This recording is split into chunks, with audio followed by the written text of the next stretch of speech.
नमस्कार दोस्तों, मेरा नाम गोपाल है और ये कहानी तब की है जब हमें अपने घरों से स्कूल के लिए पैदल दूरी तय करनी पड़ती थी।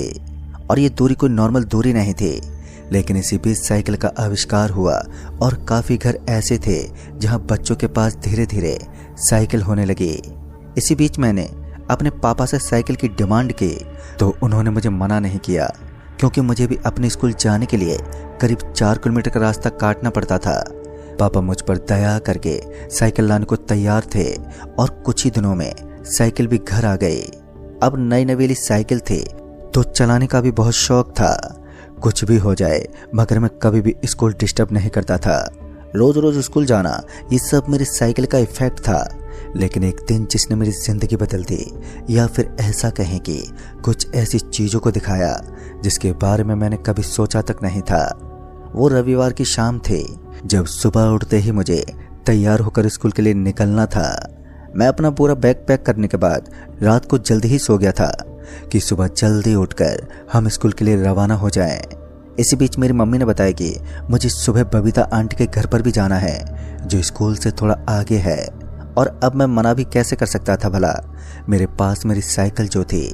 सुबह जल्दी उठा और स्कूल के लिए निकल पड़ा। पता नहीं क्यों, लेकिन आज घर वाले मुझे कुछ ज्यादा ही सावधानी बरतने का इशारा कर रहे थे।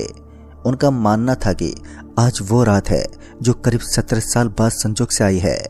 ग्रहों के नक्षत्र ने कुछ ऐसे नियम और कानून बनाए हैं जिनको तोड़ना मतलब अपनी मौत को दावत देने जैसा है। मुझे नहीं पता ये सब क्या चल रहा था, लेकिन पापा और मम्मी की बातें मुझे काफी सीरियस होने के साथ साथ डरा भी रही थी। ऐसा लग रहा था मानो कुछ तो है जो मेरी समझ से काफी परे है। फिर बाद में मैंने ज्यादा ध्यान नहीं दिया और उठने के बाद मैं पूरे तरीके से तैयार हो गया और अब वक्त हो चला था स्कूल जाने का। लेकिन जाते वक्त मम्मी ने दादाजी की दी हुई एक माला मेरे गले में डाल दी। जहां तक मुझे पता था, दादाजी के मुताबिक इस माला को अपने गले में डालने के बाद आसानी से कोई भी काली माया की छाया हमारे ऊपर इतनी जल्दी हावी नहीं हो सकती। मुझे नहीं पता ये सब कैसे टोटके थे, लेकिन जो भी हो, अब मम्मी की बातों को टालना भी बिल्कुल सही नहीं था। फिर उसके बाद स्कूल की ओर चल दिया मैं। रास्ते में चलते वक्त जब दोस्तों से बात हुई तो सभी के बीच बस आज की रात के बारे में ही बातें हो रही थी। सबका कहना था कि आज अमावस्या की घनघोर डरावनी रात है और यह रात सभी रातों से बिल्कुल अलग और भयानक होती है। मगर ऐसा क्यों था और लोग इस रात से इतना क्यों डरते थे, इस बात को मैं उन सब से जानना चाहता था। लेकिन वो सब भी बस बनी बनावटी बातों को लेकर घूम रहे थे। अभी हम लोग बातें करते हुए चल ही रहे थे कि इसी बीच एक ट्रैक्टर वाले ने उस रास्ते पर इतनी ज्यादा धूल उड़ा दी कि मेरे मुंह से गाली निकल गई। और उसके बाद वो पीछे मुड़कर देखता रहा, मगर वो आगे चला गया। उस ट्रैक्टर के आगे निकलते ही मेरी नजर उस रास्ते के बीचों बीच लगे एक पल्लू पर पड़ी। लाल कलर का वो पल्लू किसी महिला का लग रहा था। हम सभी उसे देखते रहे, लेकिन बाद में ज्यादा ना सोचकर उसके करीब से निकल गए। उस पल्लू के करीब से निकलते ही मेरे तो रोंगटे अपने आप ही खड़े हो गए। शरीर में बिजली सी दौड़ गई और कुछ अजीब सा हुआ।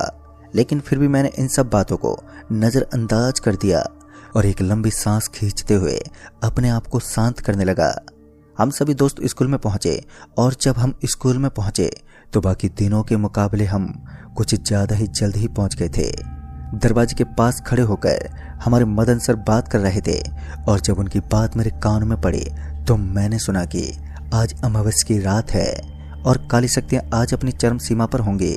आज मैं इन सब बातों को सुन सुनकर पूरी तरह से पक गया था। फिर उसके बाद लगातार 6 घंटे तक स्कूल की क्लास में बैठा रहा, जहां मुझे ऐसे किसी भी बात सुनने को नहीं मिली।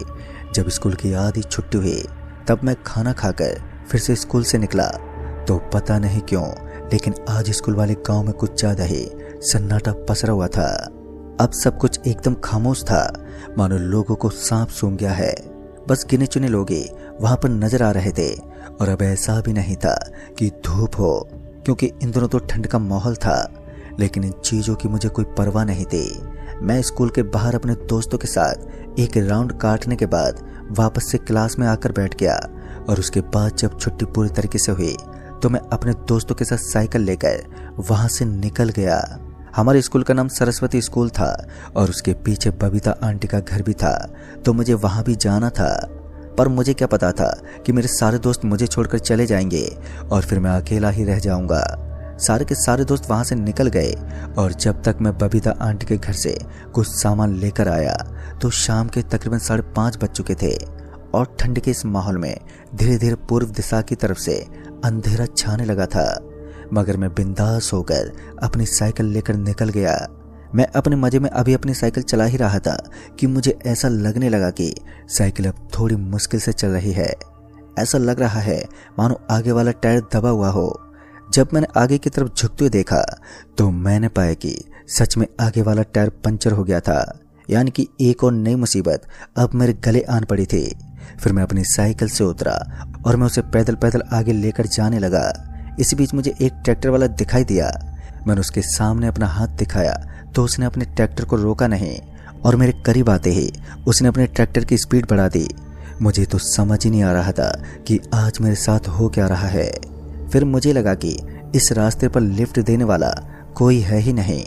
मुझे अपना रास्ता खुद बनाना होगा और उसके बाद मैं अच्छी खासी रफ्तार के साथ तेज तेज आगे बढ़ने लगा। मैं उस जगह पर पहुंच गया था जहां पर मुझे वो लाल कलर का पल्लू नजर आया था। पता नहीं क्यों, लेकिन एक बार फिर उस स्थान पर पहुंचते ही मेरी नसों में खून तेज गति से बहने लगा। अब की बार तो हद ही हो गई थी। मेरे पाँव में दर्द होने लगा और ऊपर से घबराहट होने लगी। मेरी इतनी भी हिम्मत नहीं थी कि 2 कदम भी आगे पटक सकूं। उसके बाद मैंने साइकिल को वहीं रोक दिया और सड़क के किनारे बैठ गया और उसके बाद झाड़ू की तरफ से एक महिला निकलकर मेरी तरफ आती हुई नजर आई। उस औरत को देखते ही मेरी तो आंखें फटी की फटी रह गईं, क्योंकि इतनी रात को आज सभी लोगों के अंदर एक अलग दहशत बनी हुई है तो ये औरत एक अलग ही रूप में इस रास्ते पर टहल रही है। इससे पहले मैं उस औरत से इस बारे में पूछता कि वो मेरे पास आकर रुकी और उसने एक धीमे स्वर में कहा, बेटा तुम इतनी रात भर यहाँ पर क्या कर रहे हो?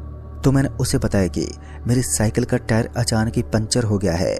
फिर वो औरत उस पल्लू के पास पहुंची जो आते वक्त भी मैंने देखा था। ये देखकर तो मैं एकदम भौचक्का रह गया, क्योंकि एक पल्लू भला इतनी देर तक यहाँ पर कैसे रह सकता है। मैंने उस महिला से कहा, आंटी आपका पल्लू यहाँ पर क्या कर रहा है? क्योंकि जब मैं स्कूल गया था तभी मैंने इसे देखा था। मगर उसने कोई जवाब ही नहीं दिया और जैसे उसने उस पल्लू को उठाया तो वही मेरी बॉडी नॉर्मल होने लगी।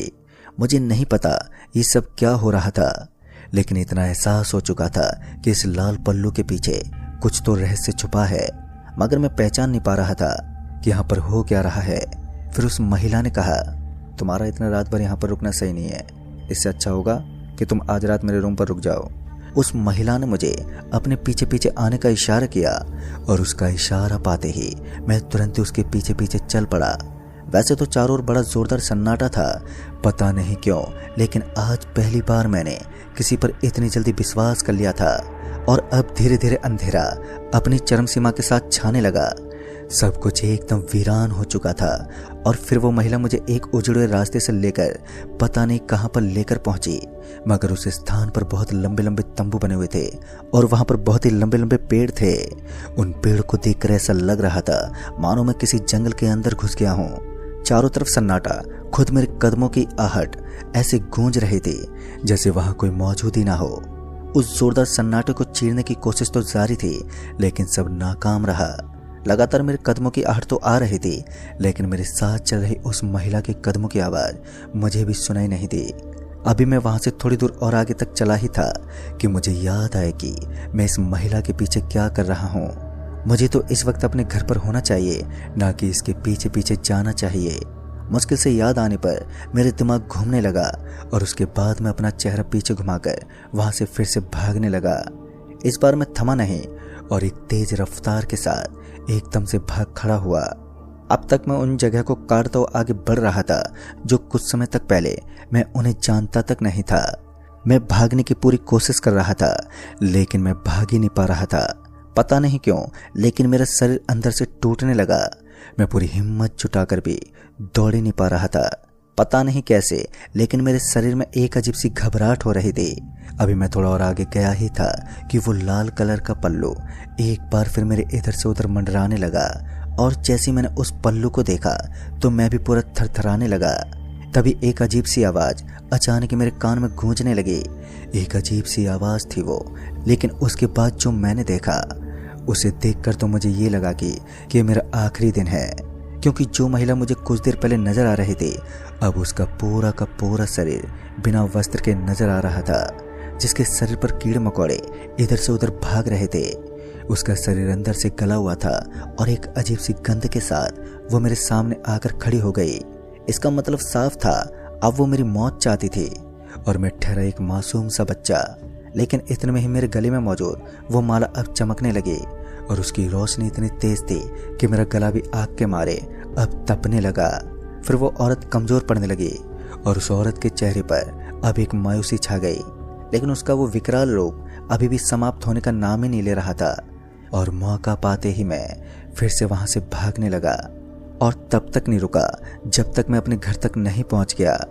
दोस्तों, उस दिन मैंने अपनी साइकिल को वहीं पर छोड़ दिया और वहां से अपने घर लौट आया, क्योंकि मुझे अपनी जान की परवाह थी। और घर आकर मैंने अपने घर वालों को सारी बातें बताई तो उन्होंने मुझे तुरंत ही एक तांत्रिक बाबा के पास छोड़ दिया। तांत्रिक बाबा ने बताया कि मेरे ऊपर किसी औरत का साया है। झाड़ फूक करने के बाद मुझे अपनी बॉडी नॉर्मल महसूस होने लगी, लेकिन तांत्रिक बाबा ने मुझे 7 दिन तक घर में ही रहने को कहा और मैंने वैसा ही किया। करीब 7 से 8 दिन के बाद मुझे अपने अंदर एक अलग ही एनर्जी का एहसास हुआ, मानो मैं पहले से काफी ज्यादा ताकतवर हो गया हूँ। दोस्तों, इस घटना को घटे अब काफी वक्त बीत चुका है, लेकिन आज इन चीजों पर विश्वास करना मेरे लिए एक नॉर्मल बात है। रात में तो मैं अकेला अपने घर से निकलना तक बर्दाश्त नहीं करता और आज भी उस औरत की वो भयानक बॉडी मेरे शरीर के एक एक रोंगटे को खड़ा कर देती है। वो अमावस की भयानक रात मेरे लिए मौत का तूफान बन सकती थी। वो तो पहले से मम्मी ने दादाजी की माला मेरे गले में डाल दी, अन्यथा फौरन ही वो महिला मुझे अपने बलि का बकरा बना देती। दोस्तों, कहते हैं आज भी वो महिला अमावस्या के दिन किसी आदमी को ढूंढती है जिसकी बलि दे सके। जब तक वो किसी आदमी की बलि नहीं देगी तब तक उसकी आत्मा को मुक्ति नहीं मिलेगी। तो दोस्तों, इस कहानी में बस इतना ही। कहानी आपको पसंद आई हो तो वीडियो को लाइक शेयर जरूर कर दें और साथ ही हमें नीचे कमेंट बॉक्स में जरूर बताएं। तो मैं आपका दोस्त राजकुमार जल्द ही मिलूंगा ऐसी एक और नई कहानी के साथ। तब तक के लिए बाय एंड टेक केयर।